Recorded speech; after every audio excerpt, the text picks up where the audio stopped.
नमस्कार। सुबह के 8 बज चुके हैं और वक्त हो चला है टॉप एजेंडे का। मैं हूं आपके साथ ऋतु तिवारी पोखरियाल। बुलेटिन की शुरुआत करेंगे सीएम योगी आदित्यनाथ का दौरा। आज क्या कुछ रहने वाला है। दिल्ली, गौतम बुद्ध नगर, गाजियाबाद दौरे पर सीएम योगी आदित्यनाथ रहने वाले हैं। सुबह करीब 10:25 पर लखनऊ से दिल्ली के लिए रवाना होंगे।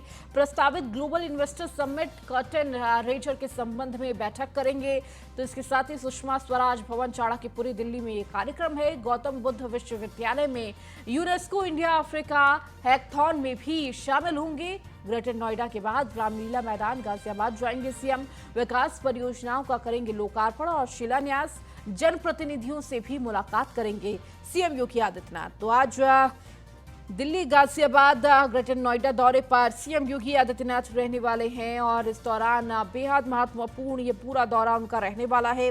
लगातार एक के बाद एक दौरे पर सीएम योगी आदित्यनाथ हर जिले में जाकर जायजा ले रहे हैं। इसके साथ ही कई कार्यक्रमों में भी हिस्सा लेते हुए नजर आ रहे हैं।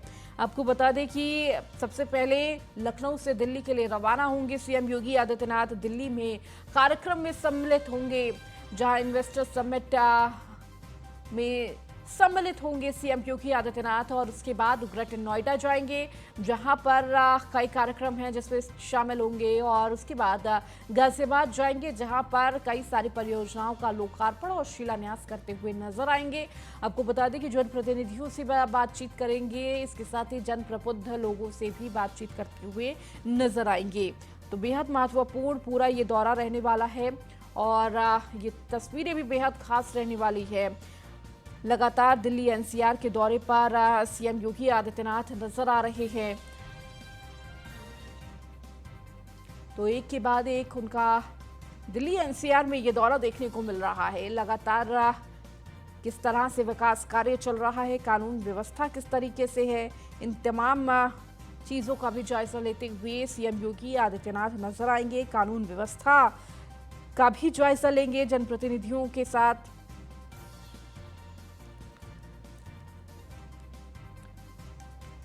और अधिक जानकारी के साथ लखनऊ से मनीष मिश्रा हमारे साथ जुड़े हुए हैं और नोएडा से प्रिया राणा हमारे साथ जुड़ चुकी है। इसके साथ ही गाजियाबाद से यादराम भारती हमारे साथ जुड़ गए। तीनों ही सहयोगी हमारे साथ जुड़े हुए हैं। सबसे पहले मनीष, आपके पास आऊंगी, चूंकि आज सीएम योगी आदित्यनाथ का दिल्ली एनसीआर का दौरा रहने वाला है। बेहद महत्वपूर्ण ये दौरा रहने वाला है। कई सारे कार्यक्रमों में हिस्सा लेने वाले हैं। कितने बजे लखनऊ से रवाना होंगे, कितना महत्वपूर्ण ये पूरा दिल्ली एनसीआर का दौरा होगा? रितु, देखिए करीब 10:15 बजे का समय है जब मुख्यमंत्री योगी आदित्यनाथ यहाँ से स्टेट ट्रेन के द्वारा दिल्ली के लिए रवाना होंगे। दिल्ली के लिए आपको बता दूं कि दिल्ली की सुषमा स्वराज जो भवन है चाणक्यपुरी स्थिति में, वहाँ पे एक बहुत महत्वपूर्ण कार्यक्रम जो कि करीब 12 बजे से शुरू होगा। और बता दूं आपको कि बहुप्रतीक्षित जो इसका बहुत लंबे समय से इंतजार कर रहे थे, ग्लोबल इन्वेस्टर समिट का कर्टन रेजर करेंगे। वहाँ पे प्रेस कॉन्फ्रेंस भी एक आयोजित की जाएगी, जिसमें तमाम जो ग्लोबल इन्वेस्टर समिट होने वाला है 2023 में, उसको लेके जो तैयारी की गई है उसका कर्टन रेजर किया जाएगा। उसके बाद ही जिस तरीके से जो एक माहौल बनाने की तैयारी की जा रही है उत्तर प्रदेश में इन्वेस्टमेंट को लेके, उसकी तैयारी की जाएगी। उसके बाद आपको बता दूं कि 28 तारीख से लगातार जो मुख्यमंत्री हैं और तमाम मंत्री हैं, तमाम जो ब्यूरोक्रेट्स हैं, वो विदेशी दौरों पर जाएंगे। वहाँ पे इन्वेस्टमेंट के लिए बात करेंगे। करीब 13 देशों में ये यात्राएं की जाएंगी, जिसमें वहाँ पे बताया जाएगा किस तरह से उत्तर प्रदेश में आप इन्वेस्ट कर सकते हैं। उनको ग्लोबल जो इन्वेस्ट समिट होने वाला है 2023, उसके लिए इन्विटेशन भी दिया जाएगा। तो एक बहुत महत्वपूर्ण है उत्तर प्रदेश के लिहाज से कि आज कर्टन रेजर का कार्यक्रम रखा गया है और वहाँ पे उसमें शिरकत करेंगे। उसके बाद एक प्रेस कॉन्फ्रेंस करेंगे। उसी के बाद अगर बता दूं तो फिर गौतम बुद्ध नगर जाएंगे, जहाँ पे हैकथॉन है, जो इंडो अफ्रीका है हैकथॉन है, उसमें शिरकत करेंगे। उसके बाद देर शाम गाजियाबाद में उनका कार्यक्रम लगा हुआ है, जिसमें वो प्रबुद्ध जन के सम्मेलन में शामिल होंगे। वहाँ पे लोगों से मुलाकात भी करेंगे। तमाम शिलान्यास और लोकार्पण के कार्यक्रम भी करने हैं। और साथ ही साथ आपको बता दूं कि जनप्रतिनिधियों से भी बात करेंगे, क्योंकि नहीं भूल सकते हैं कि जिस तरीके से समीक्षा करते रहते हैं लगातार मुख्यमंत्री योगी आदित्यनाथ, जहां भी जिले में जाते हैं वहां के अधिकारियों के साथ बात करते हैं, वहां की जनप्रतिनिधियों के साथ बात करते हैं। क्योंकि आने वाले समय में न केवल जीएसआई है, आपको बता दूं कि निकाय चुनाव भी होने वाले हैं। और अभी अगर पश्चिमी उत्तर प्रदेश की बात करेंगे तो तीन जिलों में उपचुनाव हैं। तो इस लिहाज से बहुत इंपॉर्टेंट माना जा रहा है। और हमेशा से आप देखेंगे जब भी इन्वेस्टर समिट की बात करेंगे तो पश्चिमी उत्तर प्रदेश, नोएडा, गाजियाबाद, ओखला अगर आप देखेंगे तो जो इंडस्ट्रियल एरिया है, इंडस्ट्रियल हब है, हमने देखा था कि सैमसंग की जो कंपनी थी, उसकी मैन्युफैक्चरिंग यूनिट नोएडा में लगती है, तो कहीं ना कहीं रिझाने की बात की जाएगी, किस तरीके से पूरा कार्यक्रम रहेगा, इसको लेके महत्वपूर्ण जानकारी दी जाएगी मुख्यमंत्री योगी आदित्यनाथ द्वारा। तो बहुत इंपॉर्टेंट कार्यक्रम है और जिस तरीके से तैयारियां की जा रही हैं, आज उसका कर्टन रिविजन है, तो कहीं ना कहीं जिस तरीके से तैयारी शुरू की गई है, आज कहीं ना कहीं से उसके ऊपर से पर्दा उसका उठता हुआ नजर आएगा। और इसके बाद आप देखेंगे लगातार इन्वेस्टमेंट को लेके जो ग्लोबल इन्वेस्टमेंट समिट की जो तेजी चली है, उसमें और तेजी आपको देखने को मिलती नजर आएगी। ऋतु, बिल्कुल मनीष, और कहीं ना कहीं उत्तर प्रदेश में किस तरह से इन्वेस्ट किया जाए इसकी कोशिश में लगातार प्रदेश सरकार लगी हुई है और सीएम योगी आदित्यनाथ खुद इस पूरे मामले को लेकर खुद नजर बनाए हुए हैं और खुद इसमें आगे बढ़ते हुए नजर आ रहे हैं। हमारे साथ लगातार और सहयोगी भी जुड़े हुए हैं। प्रिया हमारे साथ नोएडा से जुड़ी हुई है। प्रिया, चूंकि गौतम बुद्ध नगर दौरे पर सीएम योगी आदित्यनाथ रहने वाले हैं, दिल्ली के बाद सीधे गौतम बुद्ध नगर पहुंचेंगे जहां पर कई कार्यक्रम उनके रहने वाले हैं, क्या कुछ व्यवस्थाएं की जा रही हैं, कितनी देर का ये पूरा कार्यक्रम रहने वाला है? अगर हम बात करें तो चप्पे चप्पे पर प्रशासन की तरफ से निगरानी की जा रही है। रात ही पुलिस पर मुस्तैद थी गौतम बुद्ध नगर यूनिवर्सिटी में, जहां पर आज वो कार्यक्रम होना है। आपको बताना चाहेंगे कि लगभग 36 घंटे ये कार्यक्रम चलेगा, जिसमें चीफ गेस्ट के तौर पे मुख्यमंत्री योगी आदित्यनाथ रहेंगे। साथ ही देखिए प्रशासन पहले से ही अलर्ट था, क्योंकि देखिए दोबारा से 25 नवंबर को एक बार फिर से सूबे के मुख्यमंत्री दोबारा ग्रेटर नोएडा यहाँ पर आएंगे। आपको बताना चाहेंगे कि जेबीयू में आयोजित कार्यक्रम यूनेस्को भारत अफ्रीका हैकेथन 2022 में रहेंगे आज मुख्यमंत्री चीफ गेस्ट। 36 घंटे प्रोग्राम चलेगा। साथ ही 22 अफ्रीकी देशों के 603 प्रतिभागी लेंगे हिस्सा। 20 समस्याओं के विवरण का समाधान करेगी टीम और साथ ही कई केंद्रीय मंत्री भी वहां पर शामिल होंगे। और अभी देखिए जैसे सबसे पहले वो मुख्यमंत्री योगी आदित्यनाथ दिल्ली पहुंचेंगे, दिल्ली के बाद वो ग्रेटर नोएडा आएंगे और ग्रेटर नोएडा के कार्यक्रम को आयोजित होने के बाद उसके बाद जो है वो गाजियाबाद पहुंचेंगे, जहां पर देखिए सभी जगह पर, ऐसा नहीं है कि सिर्फ ग्रेटर नोएडा में, सभी तरीके से यहाँ पर पुलिस मुस्तैद है, चप्पे चप्पे पर निगरानी की जा रही है। और लगातार मुख्यमंत्री योगी आदित्यनाथ का दौरा जो है ग्रेटर नोएडा में देखने के लिए मिल रहा है। नई नई सौगात जो है यहाँ पर देशवासियों को मिलती हुई नजर आ रही है। और देखिए वहीं अगर हम बात करें तो हर बार मुख्यमंत्री योगी आदित्यनाथ जब आते हैं तो कानून व्यवस्था को लेकर वो जरूर चर्चा करते हैं और वो यहाँ पर आज भी वो चर्चा करते हुए नजर आएंगे, क्योंकि देखिए लगातार शिलान्यास चल रहा है अथॉरिटी में। अगली बार हमने देखा था लास्ट टाइम जब सभा को संबोधित किया था तो एक जन सैलाब वहां पर देखने के लिए ऋतु मिला था। तो देखिए कहीं ना कहीं सौगात लोगों को मिल रही है, तो बहुत ज्यादा आकर्षण जो है सरकार की तरफ लोगों का बनता हुआ नजर आ रहा है। और आज जब मुख्यमंत्री योगी आदित्यनाथ यहाँ पर पहुंचेंगे तो एक नई सौगात फिर से देशवासियों को ऋतु मिलती हुई नजर आएगी। जी बिल्कुल प्रिया, और कहीं ना कहीं लोगों में उत्साह भी है, क्योंकि प्रदेश के मुखिया लगातार जिस तरह से अगर उनके दौरों को देखा जाए तो नोएडा और गाजियाबाद का लगातार दौरा करते हुए सीएम योगी आदित्यनाथ नजर आ रहे हैं वक्त वक्त पर। हमारे साथ लगातार गाजियाबाद से यादराम भारती भी जुड़े हुए हैं। यादराम, चूंकि गाजियाबाद पहुंचेंगे सीएम योगी आदित्यनाथ, गाजियाबाद के लिए आज का ये दौरा और भी ज्यादा महत्वपूर्ण हो जाता है, क्योंकि एक तरफ ये माना जा रहा है कि नगर निकाय चुनाव है और कहीं ना कहीं सीएम योगी आदित्यनाथ का गाजियाबाद पहुंचना नगर निकाय चुनाव का शंखनाद भी माना जा रहा है। और इसके साथ ही साथ कई सारी परियोजनाओं का लोकार्पण और शिलान्यास करोड़ों की परियोजनाओं का करने जा रहे हैं। कितना महत्वपूर्ण ये पूरा रहने वाला है? देखिए बिल्कुल, देखिए जो यूपी के मुख्यमंत्री हैं योगी आदित्यनाथ लगातार तूफानी दौरे पर है।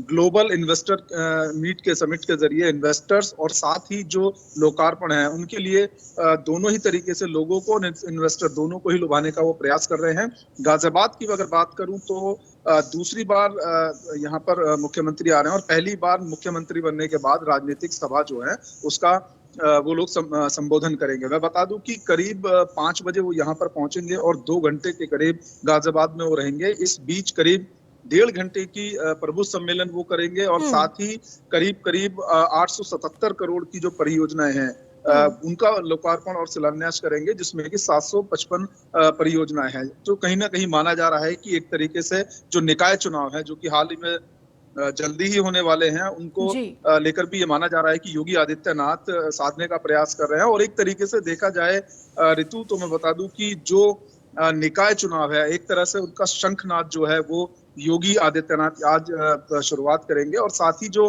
जनप्रतिनिधि हैं उनसे भी योगी आदित्यनाथ बात करेंगे और आगे की जो रणनीति है वो इस बात को तय करेगी कि जो निकाय चुनाव है उसको लेकर एक संदेश रहेगा कि जी। कमर कस ली जाए, क्योंकि बीजेपी का जो प्रबुद्ध सम्मेलन है उसमें चाहे अधिवक्ता हो, साहित्यकार हो या डॉक्टर हो, इंजीनियर हो, करीब मैं बता दूं 12,000 लोगों की जो संख्या है प्रबुद्ध लोगों की, वो कविनगर के रामलीला मैदान में रहने वाली है। और यहाँ पर ये सम्मेलन काफी हद तक जो निकाय चुनाव है उसको काफी एक सकारात्मक मोड़ देगा। और इस बात की जो तैयारी है वो जिला संगठन से लेकर हर छोटे से बड़ा कार्यकर्ता यहाँ पर लगा हुआ है इस कार्यक्रम को सफल बनाने में। बता दूं कि करीब 2000 पुलिसकर्मी हैं जो यहाँ पर सुरक्षा में तैनात रहेंगे। और साथ ही एक संदेश योगी की तरफ से ये जाएगा कि जो निकाय चुनाव है उसको लेकर के जो तैयारी है वो कमर कस ली जाए, और साथ ही किस तरह से निकाय चुनाव लड़ा जाएगा और किस तरह से रणनीति रहेगी इस बात को लेकर भी जनप्रतिनिधियों से चर्चा है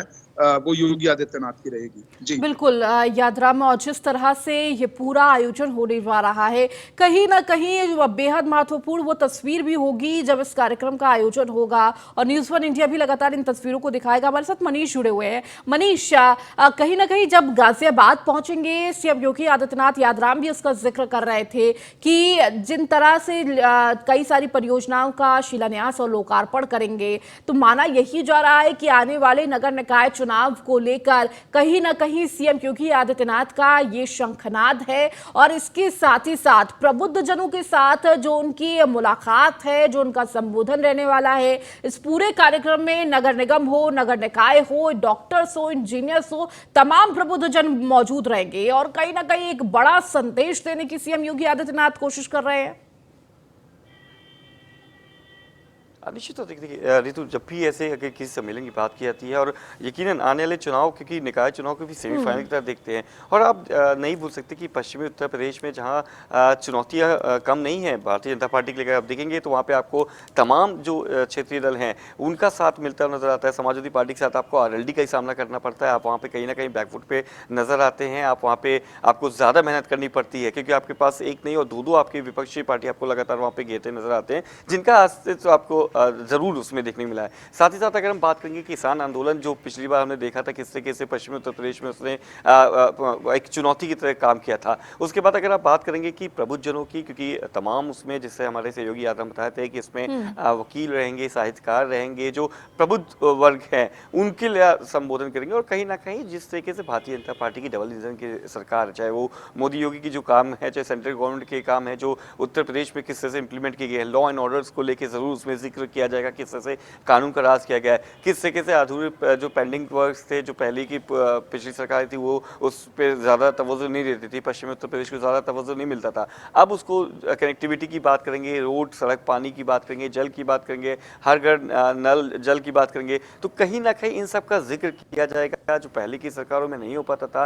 किस तरीके से डबल इंजन की सरकार है, ये बहुत निश्चित तौर पर बातें सामने आएंगी, क्योंकि जिस तरीके से डबल इंजन की सरकार को लेके लगातार हमने देखा है, चाहे वो 2017 के चुनाव की बात करेंगे, 2022 की चुनाव की बात करेंगे, तो कहीं ना कहीं इसका इंप्लीमेंट दिखेगा। और निकाय चुनाव है, निकाय चुनाव में जिस तरीके से आप तैयारी करके दिखेंगे, क्योंकि बूथ लेवल का चुनाव होता है, तो उसकी तैयारी बहुत रहेगी, क्योंकि आने वाले समय में आपको 2024 में एक बहुत बड़ा चुनाव देखने जा रहे हैं, जो कि बहुत इंपॉर्टेंट रहेगा, क्योंकि उत्तर प्रदेश सबसे बड़ा राज्य है, वहां से करीब 80 सीटें आती हैं, उन 80 सीटों में से आपने 80 का जीतने का वादा किया है, तो तैयारियां शुरू से करनी पड़ेगी। और शायद इस लिहाजे से आज का जो दौरा है उत्तर प्रदेश के मुख्यमंत्री सीएम योगी आदित्यनाथ का पश्चिमी दौरा, ये बहुत ज्यादा इंपॉर्टेंट रहने वाला है। ठीक है मनीष, बहुत बहुत शुक्रिया। प्रिया और यादराम आपका इन तमाम जानकारियों को देने के लिए। मनीष, आप लगातार जुड़े रहिए और भी खबरों पर आपसे अपडेट लेंगे। बढ़ेंगे आगे। सपा संरक्षक रहे मुलायम सिंह की जन्म जयंती आज है। यूपी के सभी जिला मुख्यालयों में होगा आयोजन। सादगी के साथ नेताजी की जयंती को मनाया जाएगा। सिविल अस्पताल में ब्लड डोनेट करेंगे सपा कार्यकर्ता। सैफई में भी एक साथ परिवार दिखेगा।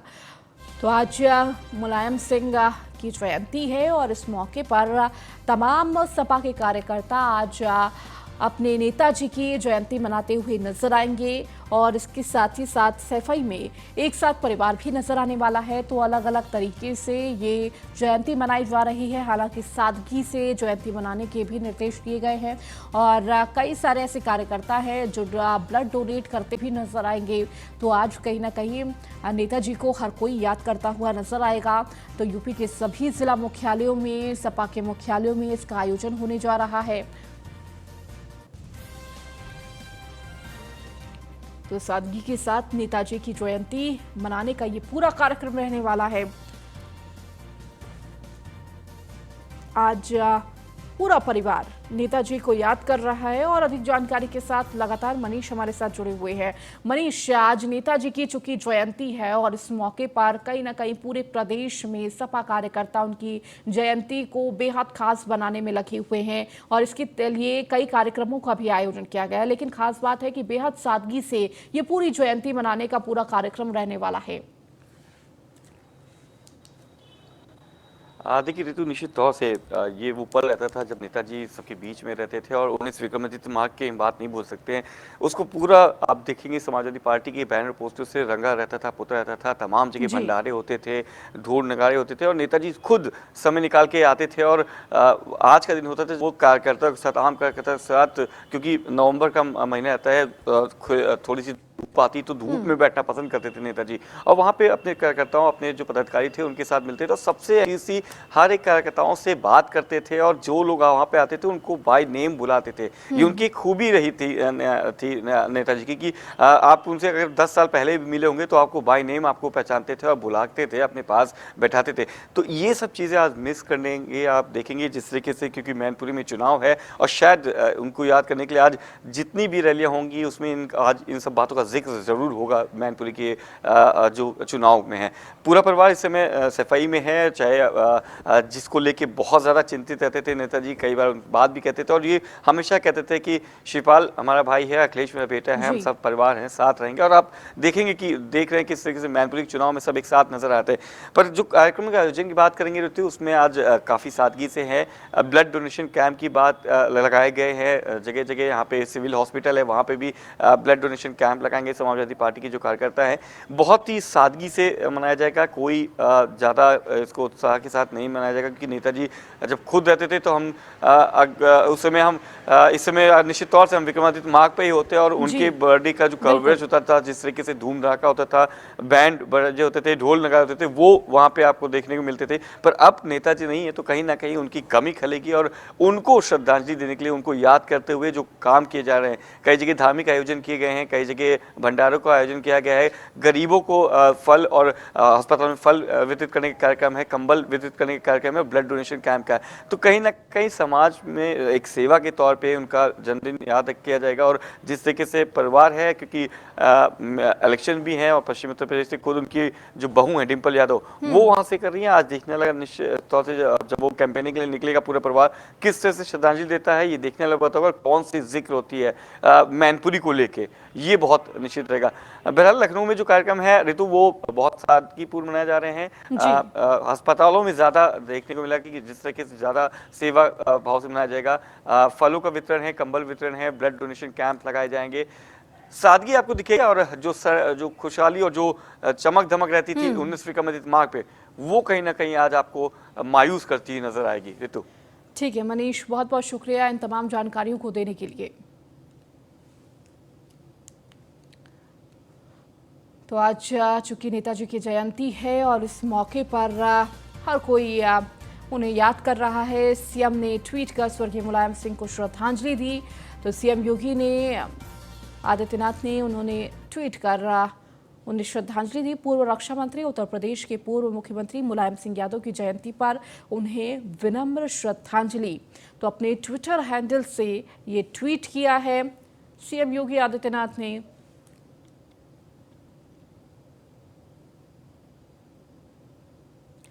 प्रदेश के हर जिले में स्थापित होगा डाटा सेंटर।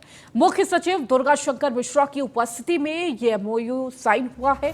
अपर मुख्य सचिव औद्योगिक विकास अरविंद कुमार भी मौजूद रहे। 13,500 करोड़ के डाटा सेंटर के निवेश को लेकर एमओयू साइन किया गया। प्रदेश के 75 जिलों में 750 डाटा केंद्र स्थापित करने की योजना प्रदेश सरकार और व्यू नाउ प्राइवेट लिमिटेड के बीच ये एमओयू साइन हुआ है। तो 13,500 करोड़ रुपए के एमओयू पर किए गए हैं हस्ताक्षर।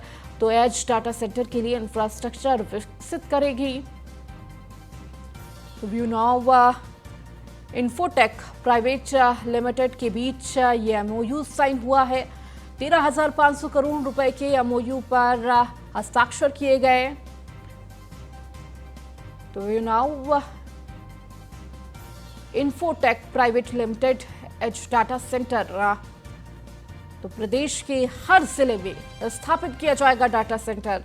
तो मुख्य सचिव दुर्गा शंकर मिश्रा की उपस्थिति में ये एमओयू साइन हुआ है।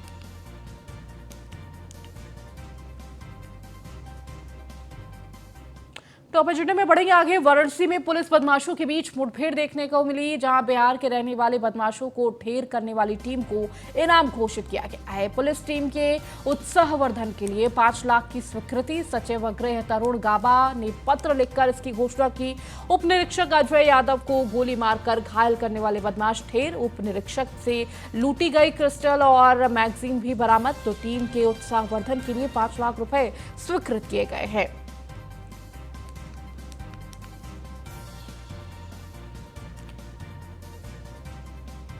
उप निरीक्षक अजय यादव को गोली मारकर घायल करने वाले बदमाश ढेर हुए हैं। तो उप निरीक्षक से लूटी गई क्रिस्टल और मैगजीन भी बरामद की गई है। और उत्साहवर्धन के लिए टीम के 5 लाख रुपए का इनाम स्वीकृत किया गया और इसकी पत्र लिखकर जानकारी भी दी गई।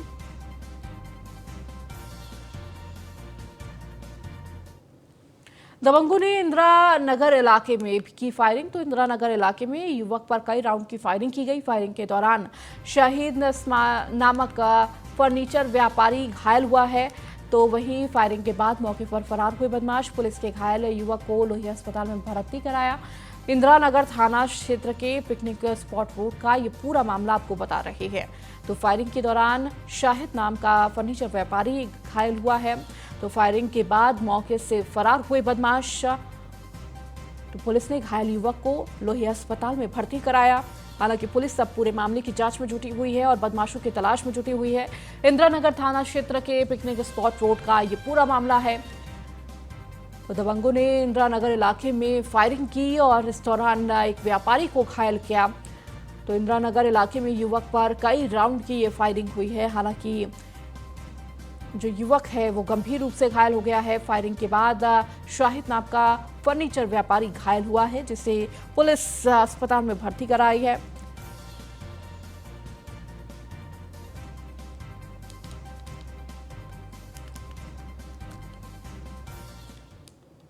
और अब खबर बुलंदशहर से, जहां पुलिस और बदमाशों के बीच मुठभेड़ हुई है। मुठभेड़ के दौरान पुलिस ने 3 लुटेरों को गिरफ्तार किया है। पुलिस की जवाबी कार्रवाई में 2 बदमाशों को लगी है गोली। लुटेरे लिफ्ट लेकर लूट की घटना को देते थे अंजाम।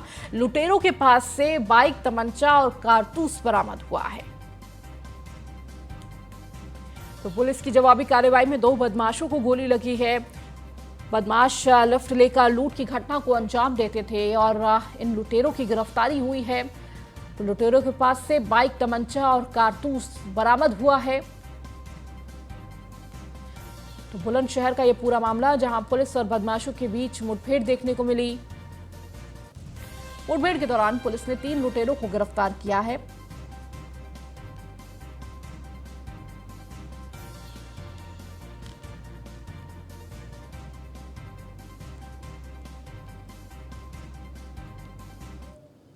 देखिए, पिछले कुछ दिनों से बुलंदशहर में लिफ्ट देने के नाम पे लूट की कुछ घटनाएं जो है हमारे संज्ञान में आई थी। तो इनके अनावरण के लिए ये खुर्जा देहात की टीम और एसओजी की टीम को लगाया गया था। तो आज चेकिंग की जा रही थी। चेकिंग में एक संदिग्ध वाहन हमें दिखा, 64 गाड़ी दिखी, जो रुकने पे रुकी नहीं। तो जब ये भागी तो जब पुलिस बल ने पीछा किया तो ये मेन मार्ग से उतर के नीचे की तरफ उतरे और 3 बदमाश इसमें थे। तीनों ने उतर के पुलिस बल के ऊपर फायरिंग की, जो आत्मरक्षार्थ कार्रवाई हुई है। उसमें 2 बदमाशों के पैर में गोली लगी और एक जो है बदमाश जो है वो भाग लिया है और कॉम्बिंग उसकी की जा रही है और पकड़ने के प्रयास जारी हैं। सर, किस तरह का आपराधिक इतिहास है इनका? देखिए, 2 लोग अभी प्राथमिक तरह की जो पूछताछ हुई उसमें ये पता चला है कि एक बदमाश के ऊपर लगभग 1.5 दर्जन आपके अभियोग पंजीकृत हैं और दूसरे के ऊपर 3-4 के करीब। और ज्यादा जानकारी के साथ हमारे संवाददाता अशोक कुमार हमारे साथ जुड़ चुके हैं। अशोक, पुलिस के हाथ एक बड़ी ये अपराधियों लगे हैं, जहां पर लगातार कई ऐसे मामले आ रहे थे लूट के, जहां पर ये बदमाश लगातार आतंक इनका छाया हुआ था।